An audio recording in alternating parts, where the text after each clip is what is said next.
Tujuan utama kami menghantar surat kepada Presiden PAS. Yang sebenarnya kalau kita lihat trend keluar parti, lepas tu nafi keluar parti banyak berlaku. Dan at the same time kita minta buat mahkamah forensik terhadap surat berkenaan DNA test lah. Kita boleh tahu sebab kita ada teknologi yang canggih. Benda kita tidak mahu apa yang berlaku di Hutan Melintang. Kalau kita ingat balik, YB Kesawan pun berlaku juga. Dia ada surat mengatakan dia letak jawatan, lepas tu dia buat laporan polis dan benda tu senyap. Jadi kita tidak mahu benda-benda macam ini berulang lagi. Dan lagi satu yang paling penting, kalau kita tengok sekarang tahap penghinaan terhadap PAS dah terlampau. Yang kita tengok, macam saya boleh tunjuk satu gambar warna Tuan Guru Nik Aziz makan babi dengan Kasbek. Ini adalah sesuatu yang terlampau. Tidak kira lah parti mana.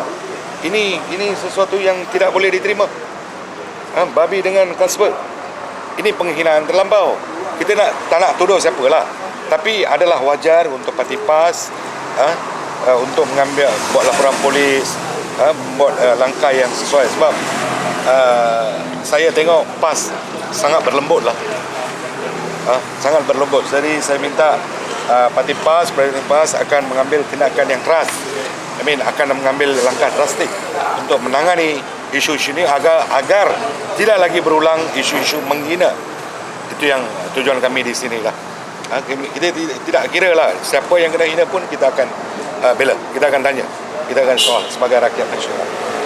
Baik, kita tak tahu, mungkin PAS akan tadbir negara, kita tak tahu, mungkin akan berlaku, kan? So macam-macam boleh berlaku. So dalam konteks itu kita minta benda ni disiasat dan dibuat forensik yang cara yang terbaik lah. Itu. Ada soalan? NGO ini akan bersama-sama dengan kami akan we go all the way. Kita akan sokong, mana kita boleh bantu kita akan bantu. Sebab kita tidak mahu memfitnah, tipu menipu berlaku lagi. Cukuplah.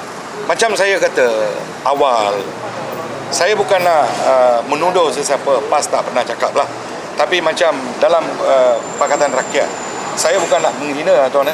Saya nak beritahu macam konteks menghina ni cukup jadi trend. Macam sejak 2008, dia kata rasuah. Berapa rasuah yang telah dikeluarkan oleh kerajaan Selangor dan Pulau Pinang mengenai kerajaan terdahulu Barisan Nasional. Rumah K. Toyo itu isu peribadi, itu rumah dia. Selain daripada itu, kerajaan Selangor dan kerajaan Pulau Pinang, dia kontak dia macam Lim Kee Siang. Saya cabar Lim Kee Siang, buktikan rasuah kerajaan PN. Datanglah ke SPRM. Sampai hari ini jawab dengan reporter pun tak mau, lari. Bila sinar reporter pergi tanya, dia tak nak jawab, dia enggan bagi ulasan. So ini bermakna ini budaya fitnah subuhlah dalam Malaysia. So kalau persepsi dianggap sebagai kebenaran, jadi saya tak tahulah Malaysia ni kalau hidup dengan persepsi payah. Kita nak bukti. Saya pun nak tahu siapa yang rasuah, siapa yang terima rasuah.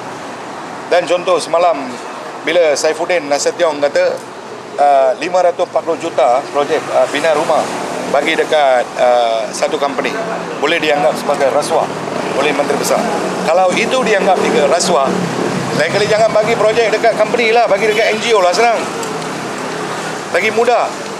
So tak payah cop cari rasuah. Jadi sikit-sikit kita nak cari kesalahan tak boleh lah. Macam saya sokong Khalil Ibrahim sebagai MB yang telus, bersih. Dia cabar, okey, saya tak ada hal. Menteri apa ni, orang pemimpin macam ni yang kita nak. Bersih, tak ada masalah, friendly,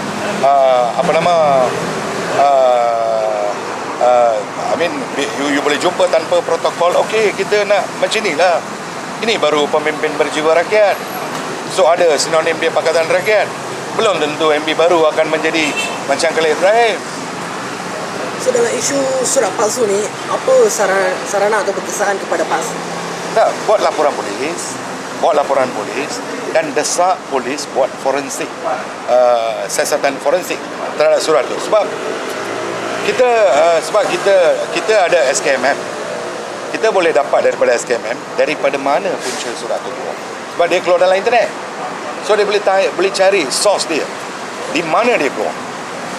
Sebab kita ada teknologi yang canggih lah hari ini. So, tak ada masalah.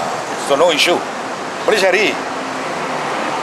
Persoalannya nak atau tak nak. Itu aja.